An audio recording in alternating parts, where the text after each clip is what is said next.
Water, the liquid that oceans are made of. And it fills endless depths. Only few will venture out into the endless open ocean of this vast underwater world. Most of the ocean inhabitants live in the city, as it were, like human societies. Very close together, with friendly neighbors and nasty co-tenants. While dangerous robbers lurk around at the edge of town.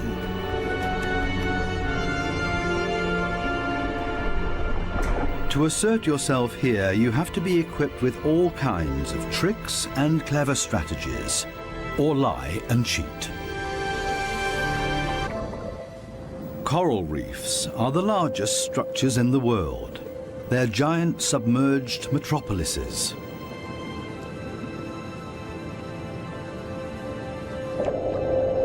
Millions of different inhabitants live in these cities. A universe with coral palaces and soaring towers.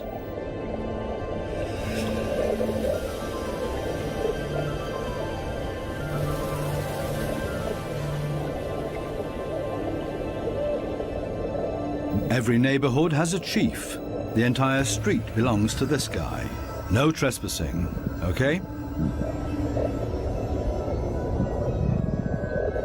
A typical large city with all the noise and ruckus.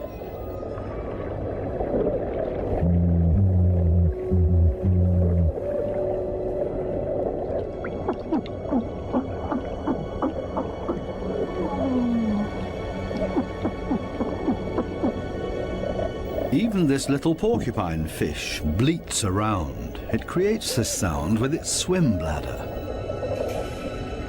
Two small harlequin shrimps are nibbling on this blue sea star.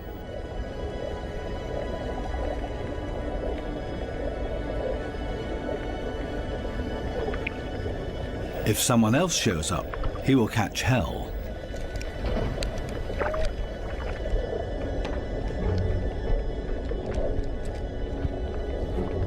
Another harlequin shrimp busy pulling a bite out of a sea star.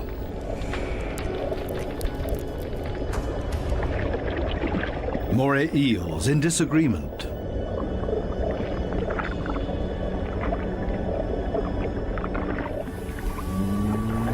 A scorpion fish shuffles across the ocean floor.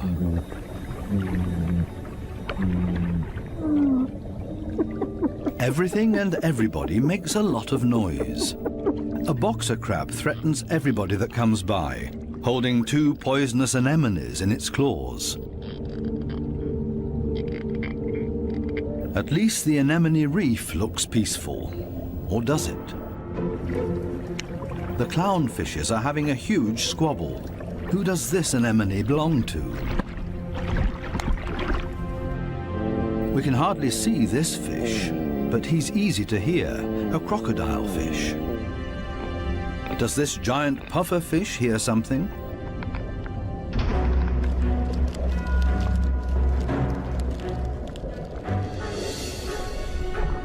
It's a ray that's getting away. A dispute amongst the members of the cichlid family. Who is stronger, and especially who is louder?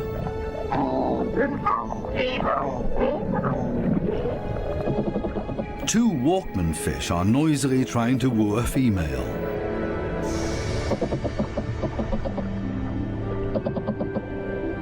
Big city noise everywhere, especially when a large structure is being torn down. Everybody lives in their own way in this noisy metropolis. Some hover above it all, but others are more down to earth and literally live in the coral sand. These goat fishes, for example, they plow through the ocean floor and catch smaller animals between their teeth. They use their barbels like a dowser. With them, they can detect even the weakest electric fields that point them towards small prey.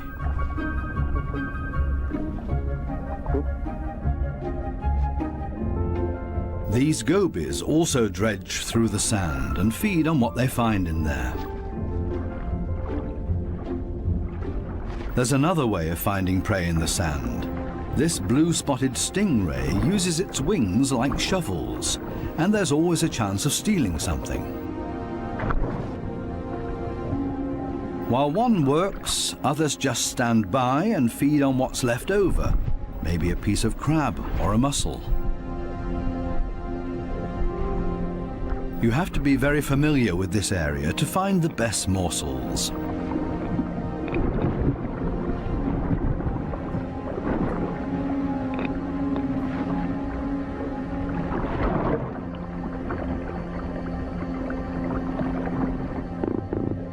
This triggerfish uses a strong stream of water. The fish blows away the sand to unearth whatever is hidden inside it. Others are quick to steal whatever they can.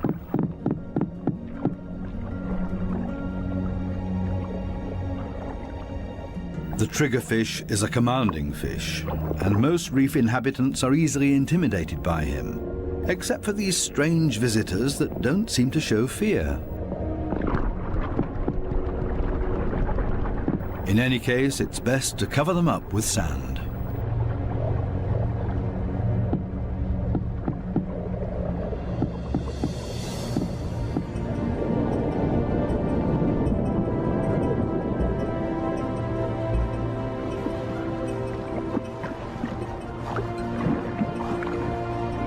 It's not easy for a small fish in a big city. There's always somebody with bad intentions, and you have to be extra careful not to get swallowed, like these moon wrasses, for example. So it's always safer for the smallest among the reef inhabitants to show up in schools. It's difficult to keep an eye out for only one little fish, and as a result the predator often grabs blindly at nothing and comes up empty. To show up in a big mob is always safest. Others are easily distracted at the sight of so much prey all at once. This easygoing giant pufferfish would never have a chance here anyway. Being part of a school of fish is always the best protection from predators. The slow ones are being ignored. No danger here.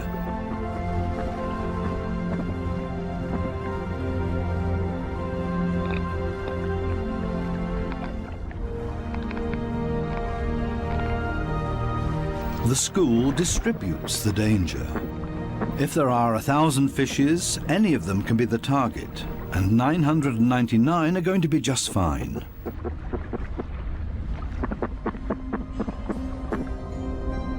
But what about loners, or those that live as a couple?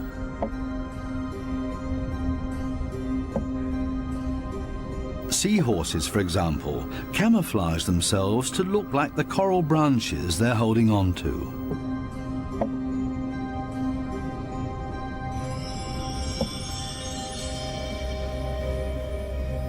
Even more difficult to see, where is the animal here?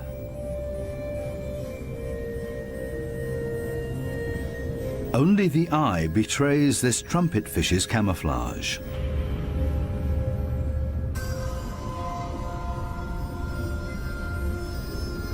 They do everything to not look like themselves, ornate ghost pipefishes. They're inseparable, a couple. The female is already carrying eggs in her extended belly. Before long, the male will fertilize her eggs. They are still regular fishes, despite their unique costume. This one looks like torn-off seagrass. The spiny waspfish rocks back and forth in the current.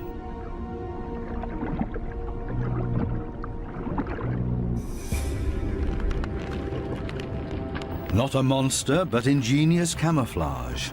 A spider crab that's decorated its head with a sponge. This will deter any predator.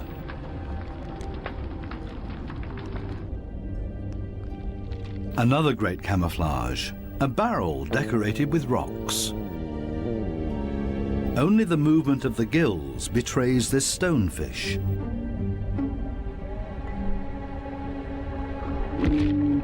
Even a smack with a fin doesn't bother him. The fish knows it will not hurt him. It only shoves him a little further to the side.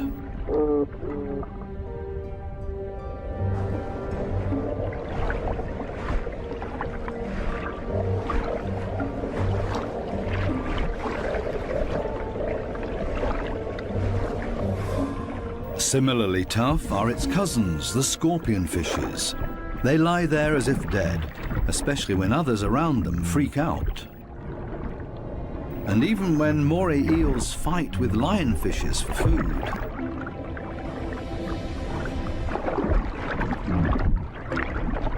The scorpion fish lies in wait for its chance, and then immediately becomes completely motionless again.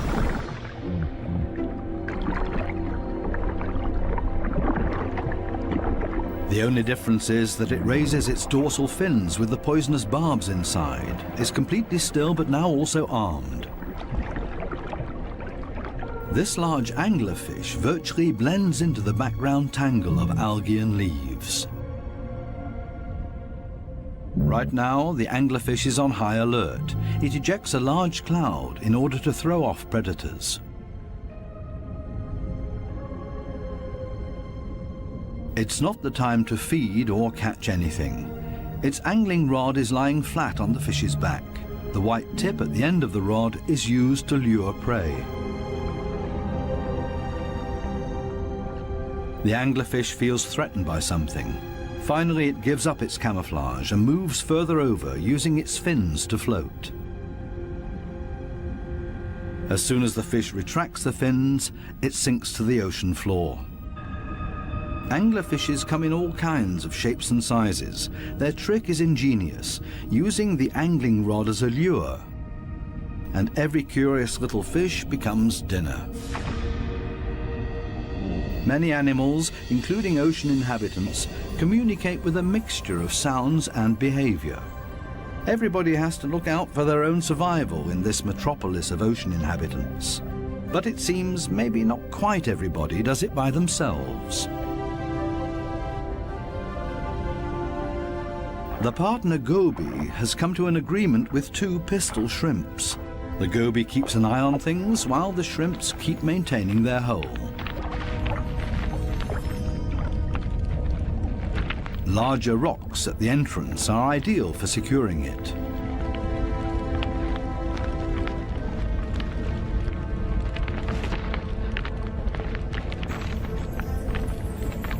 They're an experienced team. The shrimps keep in constant contact with the goby and even massage the fish's belly. The goby will get nervous without these gestures from the shrimps. The pistol shrimps need a cool and collected bouncer at their entrance.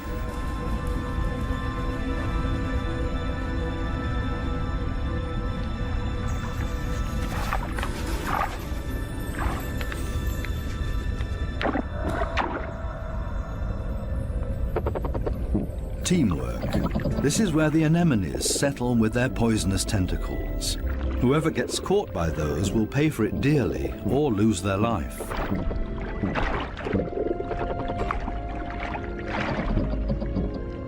No wonder that there is virtually no one who likes to settle here. The little clownfishes are the only ones that know how to deal with these tentacles. They cover themselves with the slime of the anemone's tentacles and are protected from the poison. The clowns are safe in here, and in return will protect their anemone as well as they can. This seems like a sensible deal. But on occasion, the anemone will pull the tentacles inside its column-shaped body, which means the clownfish's home is gone. When this happens, they panic and look for another anemone that they can hide in for the time being. Unfortunately, this one is already occupied, and the next one as well, and this means having to fight its current owner. There's much to lose for the clowns. Without the anemone, they can't procreate. The clownfishes attach their eggs to the bottom of the column-shaped foot of their anemone, hidden behind the poisonous tentacles.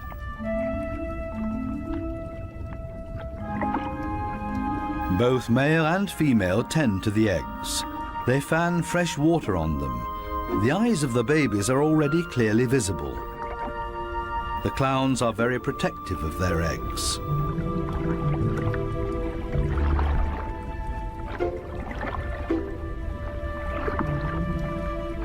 It takes the two of them to protect their offspring, and only in conjunction with the anemone. Everybody in the reef has to take special care of their young. If they don't, it means their species will simply die out. So it's not surprising that everybody gives it their best effort.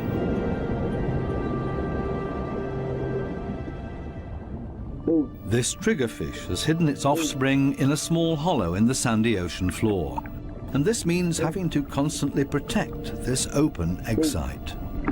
On occasion, they blow and fan the eggs, but mostly they keep an eye out for predators. This means grave danger. One of the sea urchins is wandering straight towards the nest.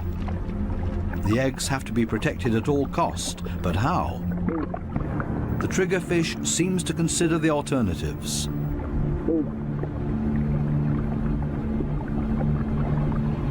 But then it blows and then rams the sea urchin. Again and again until it breaks, the sea urchin's guts spill out into the open. A few more hits for good measure. The danger has been averted. Everything else is easy.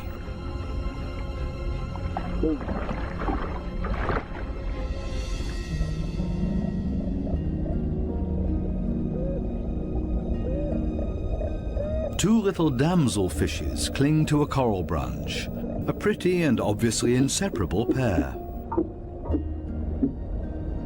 They appear to have something important to do. And there it is. The female has been laying eggs and glued them to a coral branch. Over and over again, both of them sweep past the eggs to keep them clean. Two very busy parents in the middle of town. Not far from them, the same kind of damselfish, but this one is feeding on the eggs, not tending to them. This damselfish's priorities have changed. Its partner is gone, and it's impossible to bring the eggs through by itself. So it feeds on its own eggs to at least recycle the nutrients.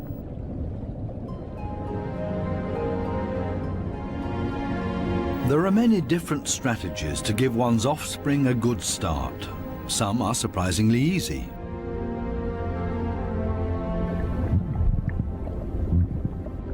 The mass mating of the black sea breams.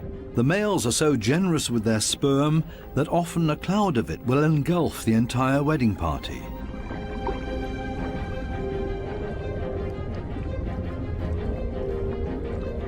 Countless couples and constantly in motion. A predator would have a hard time to find its bearings in this schooling behavior.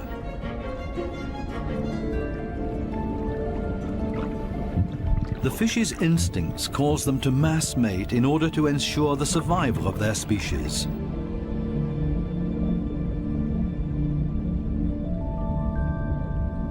Cardinal fishes have their own clever means of child protection.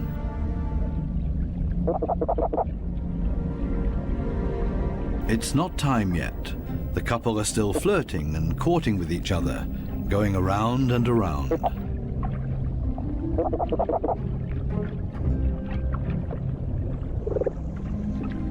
We'll leave them to it and take a detour to a couple not quite as gentle with each other.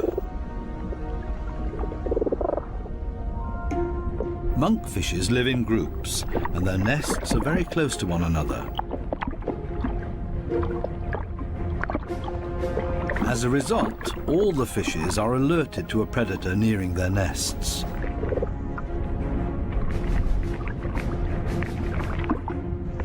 Hermit crabs love to feast on the eggs of the monkfishes, so the protective parents are all getting nervous.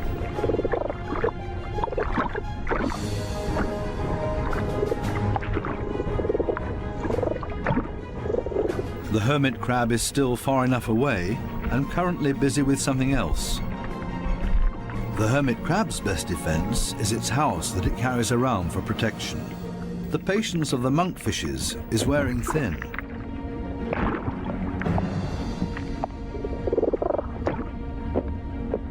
Now everyone attacks in order to bowl the crab away from their nests.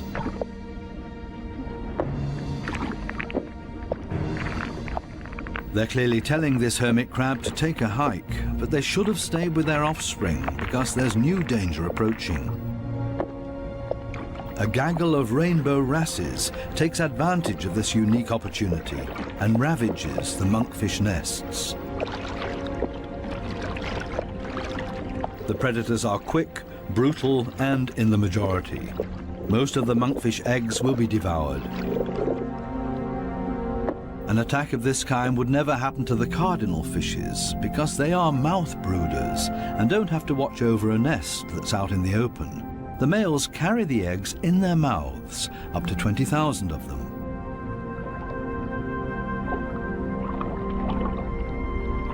A mobile nursery. They're safe here in their father's mouth, unless, of course, he gets eaten.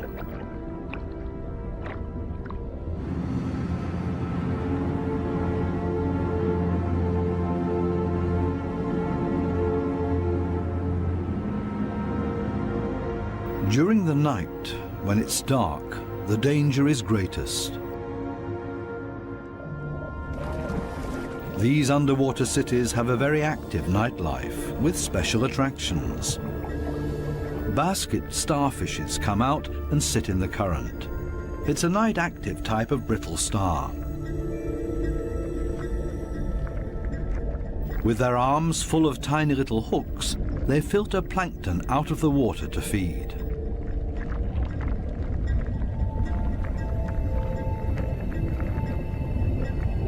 A very elegant feather star. It's on the move to find a better spot to filter plankton.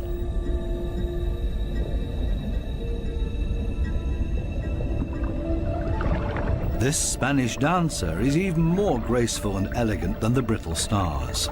It's a type of nudibranch.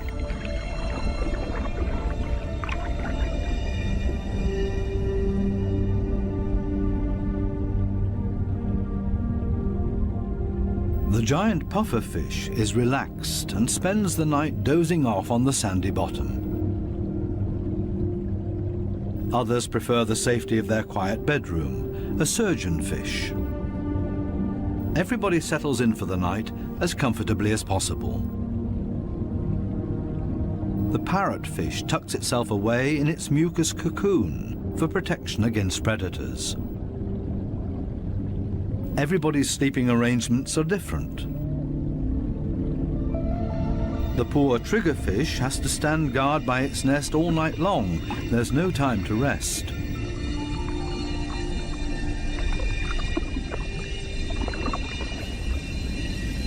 Some of the predators are quite soft-footed. A cone snail has spotted a small fish.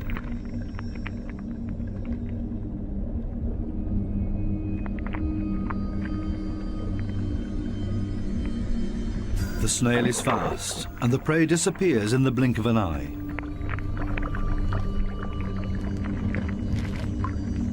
The night is still young, and still full of danger and terror. These lionfishes pose danger to the cardinal fishes.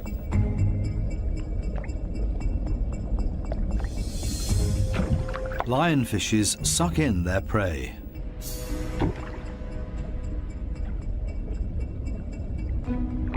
Even if they choke on it.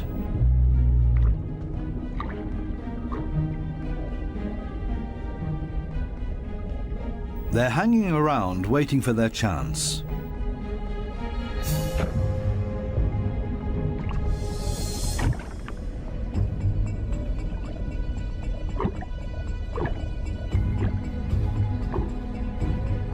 This poor cardinal is sideways in the lionfish's mouth, eggs and all.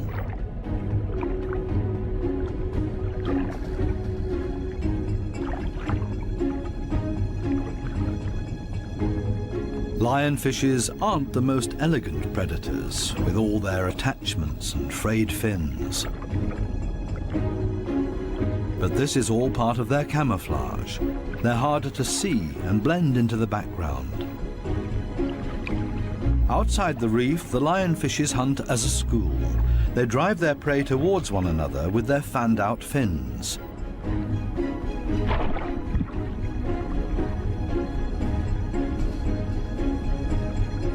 They prefer to attack from above, cornering their prey. This is not a different location, just different light. These special blue lights totally change the appearance of the reef.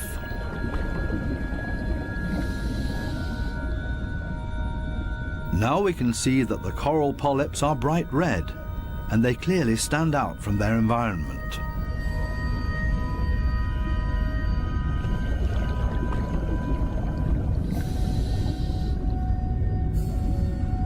A new and fascinating perspective on the communication of many ocean inhabitants. And suddenly an eruption of sorts.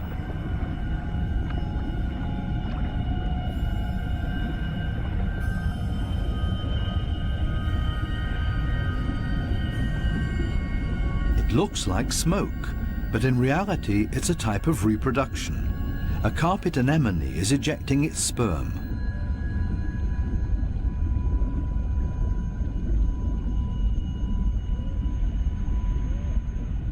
In the blue light, it looks like a dramatic eruption.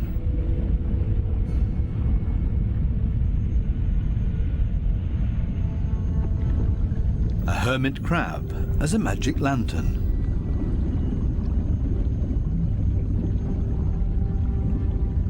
The blue light brings out these colors.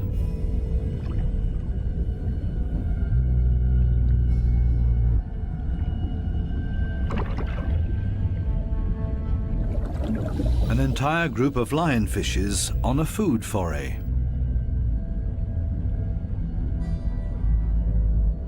The animals don't seem to know any fear.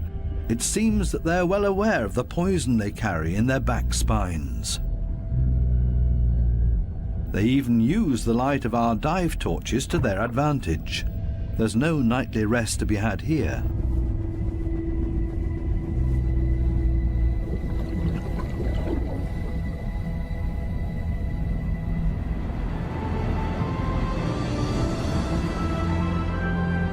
With the first daylight, new life comes into the reef city.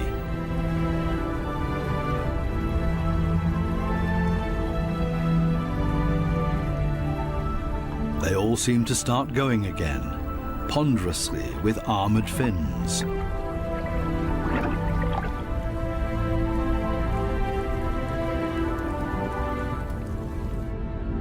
As pedestrians, and as light and quiet as possible.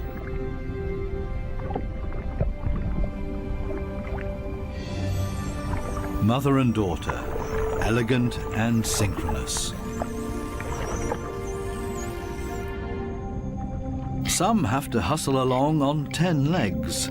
This spider crab runs straight into a brittle star gathering. A giant smash-up in the early morning. Wildly flopping around, everybody tries to get away.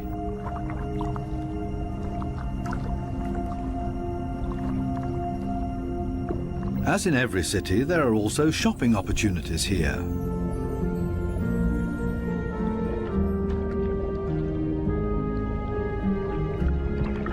This moray eel knows her shops well. She rushes to her favorite store every morning. The same with this blue-spotted ray. But they haven't opened yet. It leans on one fin as if to say, it's waiting.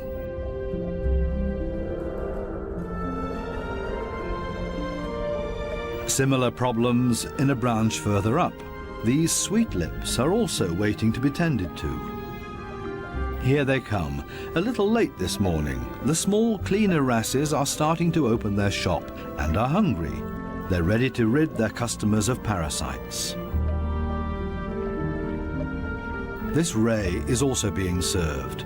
It likes to have its gills cleaned. This is a barter business. One side gets cleaned, the other fed. A very fair deal.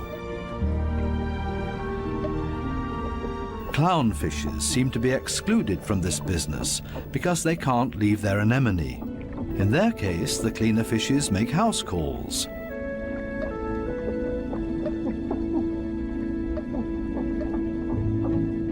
This snake eel is also otherwise engaged, and the cleaner shrimps are also making house calls for him. Finally, it's the moray's turn. It has a lot of nutritious freeloaders on its skin and in its gills.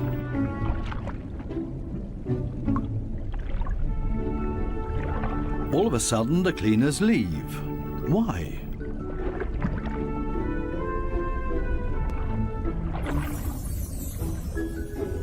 This Titan triggerfish is no better off. The treatment has stopped before he was finished. The cleaner fishes have new customers, clients that have never come to see them before, and they're now being preferred over old customers. The point is that these new clients will like the service here so much that they will come back again. The regular customers have to be patient and wait until the new clients are finished. Cleaner fishes operate solely according to economic rules. This guy has also come for the first time and quite enjoys their service.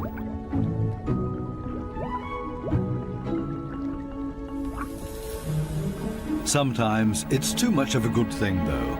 This small black-spotted puffer just wants to look around and is not asking for a cleaning at this time. It swims away quickly and clearly annoyed. It's time to go back to the regular customers before they get impatient and leave for good.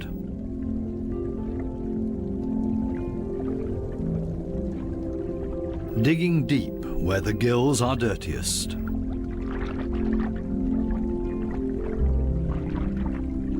One last time through the mouth, and it's as good as new, and the teeth squeaky clean. Now this male moray can start looking for a suitable female. She is clearly not interested in male visitors. This next dugout also does not look encouraging.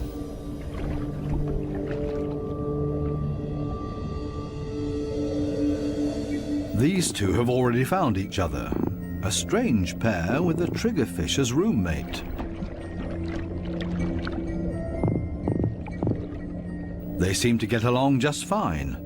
It's difficult to cut in as a stranger.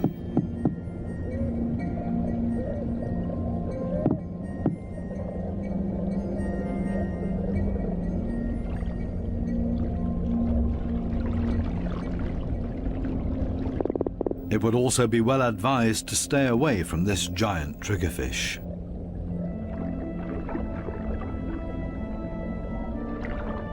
This, on the other hand, might be a different situation. It's important to be patient.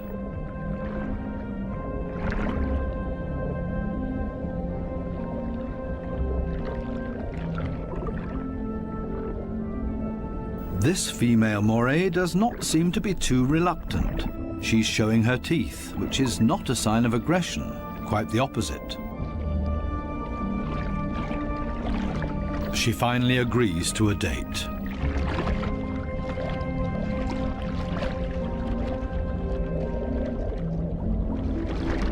The two of them are getting to know each other.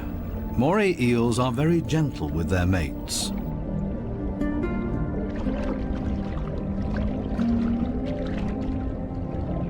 And they're good for another surprise, as partners of a phenomenal hunting party.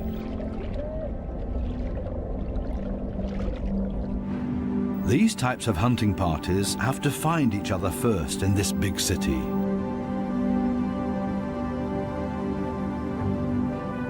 The right place for the moray and her partner. The morays cooperate with the groupers. It's not so far-fetched. The grouper hunts in the open and the moray inside the reef. The moray is able to get in between cracks and crevices that the grouper can't get to. Together, they're a strong team. a grouper that's trying to convince this moray to hunt with him. The grouper signals this to the moray by rocking back and forth and shaking for all it's worth.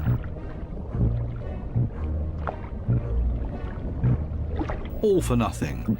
This moray doesn't understand and stays in its cave.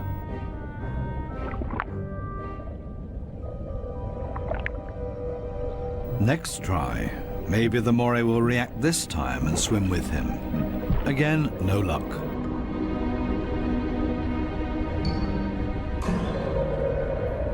Finally, this moray seems to understand the grouper and is hungry. The grouper tilts its head and the moray accepts his invitation. Together they swim through the reef.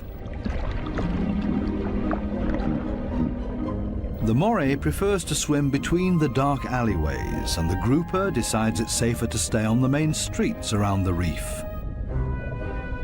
This is not the right place. The grouper expected to find scared prey here. The moray takes a break and waits. It's not going to happen this way. Again, another invitation to go. They continue through the reef to another coral head.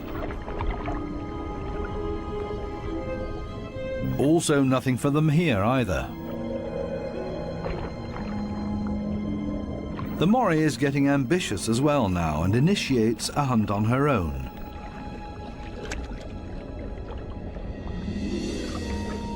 She might be better at finding hunting spots. They're successful in this next coral head, and then everything happens very quickly. The fishes are panicked, and both hunters are able to profit from that.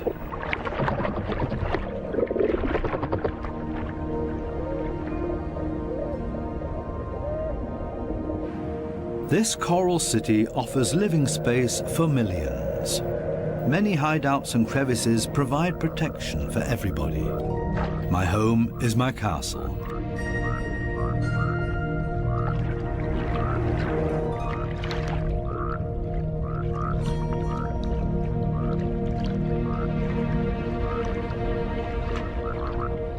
While some escape between sharp corals, others curl up in a ball.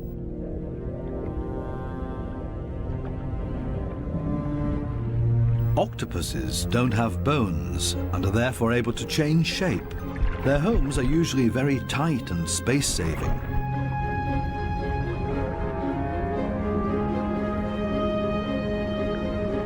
They like to live a bit further apart from their neighbors because they're not necessarily always friends with one another.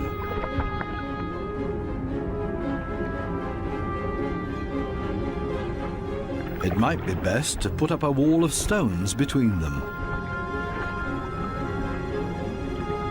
The ocean offers many hideouts, which is synonymous with survival for many ocean inhabitants.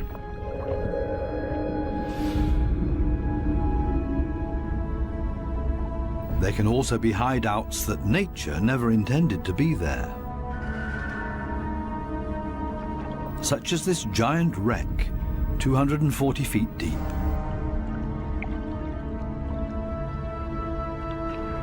A research submarine on its way into the deep comes across a sunken freighter. It's an artificial world with countless nooks and crevices to offer protection and a home for many ocean inhabitants.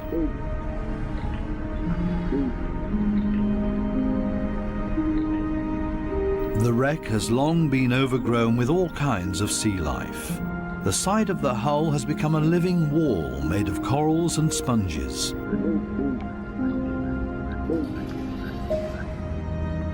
Sunfishes, with their odd form of movement, patrol this area. They're looking for jellyfish.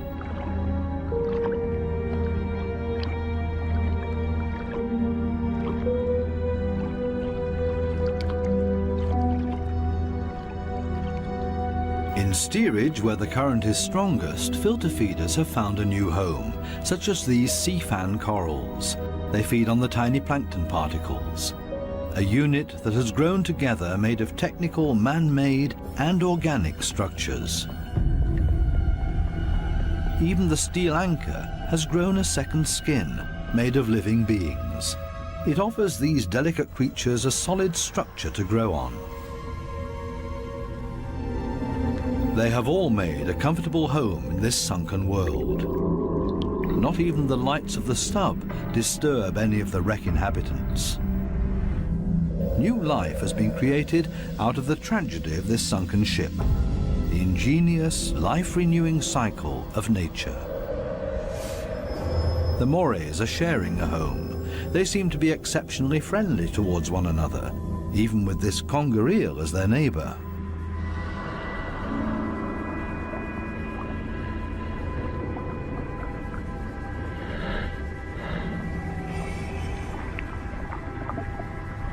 Even the octopus remains unharmed by the Morays.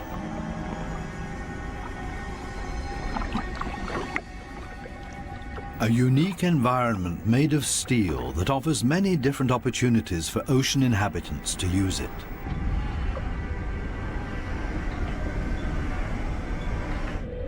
Even this fishing net offers a conger eel a place to hide.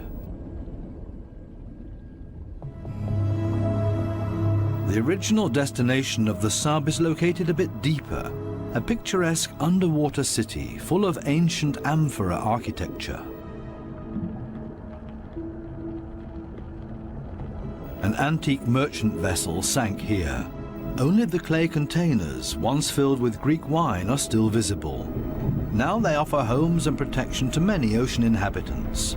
Similar to the reef, hiding places are essential for staying alive down here. The amphorae have a very special shape. They taper towards the bottom, so they could be stored sitting upright in a layer of sand in the hull of the ship. The amphorae and their precious contents were safe during transport. Spiny lobsters welcome these types of caves. Conger eels also feel safe in this mess of amphorae and shards of clay, as if it was made for them and their slender, long bodies.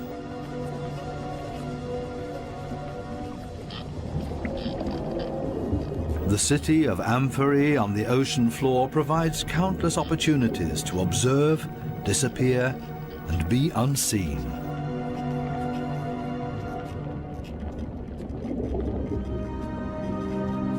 Maybe that's why this city seems to be very calm and orderly, even when the conger eel swims above everybody's abode. Nobody panics because they only have to withdraw slowly into their homes and are safe. The same goes for this forkbeard.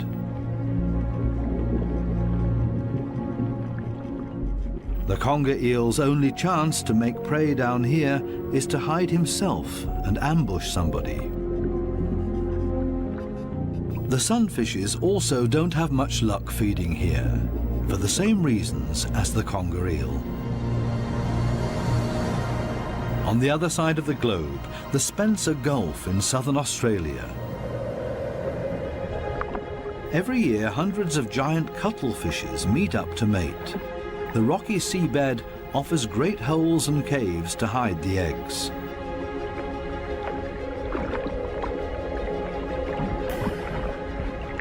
The females are smaller than the males and seem to be a bit shy, keeping their arms tucked tightly together.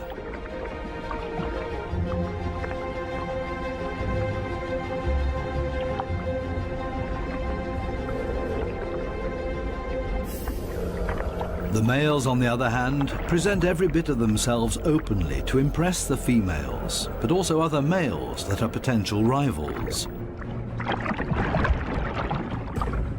When the going gets tough, it's always a good idea to hide behind the safety of a cloud of ink.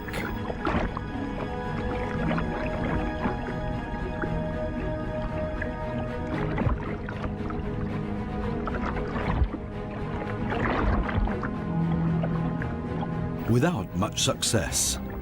Escape in reverse.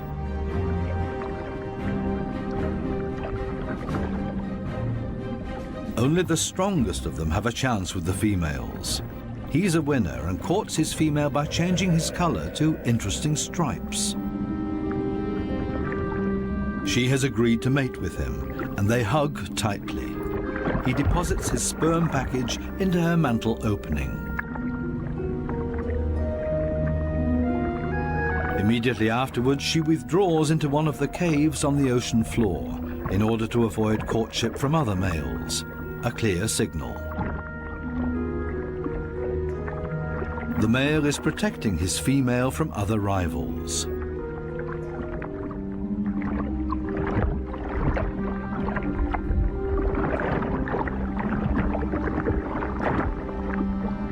But there's always the unexpected.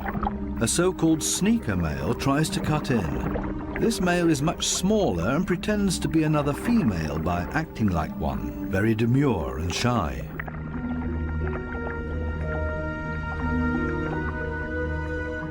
All seems to be fine in the den. He's busy chasing away other rivals from this new supposed female. Especially now that there are two females under his protection. It can't hurt.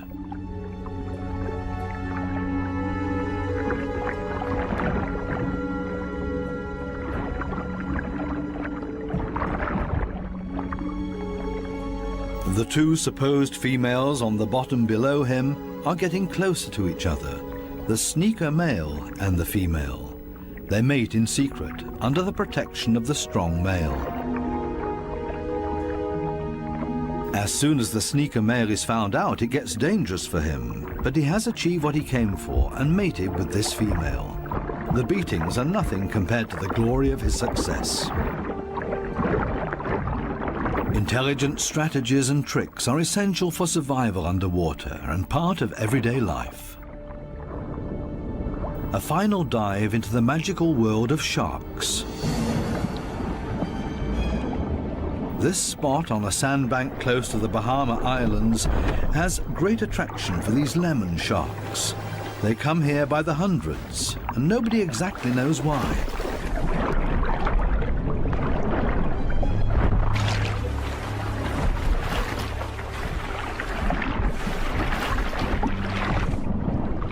This sandy plateau in the middle of the open ocean is easy for scientists to get to.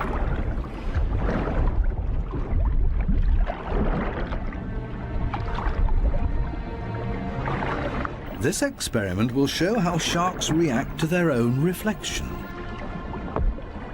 The metal mirror stands upright on the seabed. The animals that swim towards it will see their own reflection coming closer. How will these lemon sharks react? Now the researchers have to have strong nerves. Things stay surprisingly calm. The foreign object is almost ignored, as if it had been there forever. The sharks either swim past it or underneath it.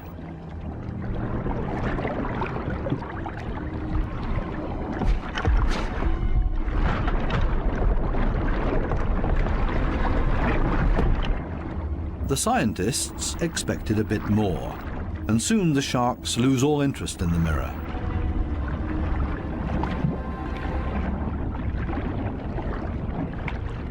Some sharks even calmly drop to the seabed to rest.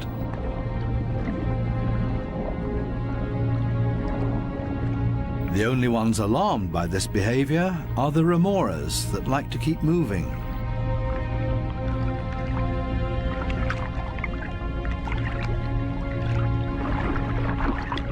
They let go of their shark and see if they can't hitch a ride with a more active individual. Shark hopping. This one isn't a good choice either, so they continue to yet another one.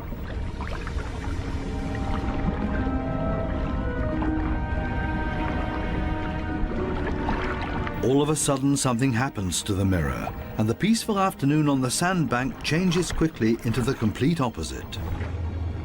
The rope that the mirror is attached to loosens and the mirror falls over.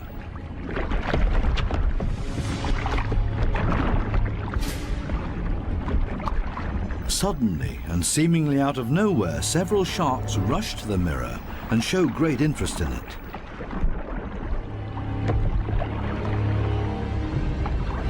They smell and touch it, and they get more and more excited.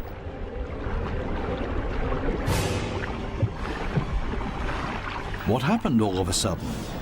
None of the scientists have any idea how to explain this change in behavior. The animals that were calm and collected only a second ago are now completely out of their minds, and the situation quickly escalates into a mass attack on the mirror. Do they mistake their own reflection for an opponent?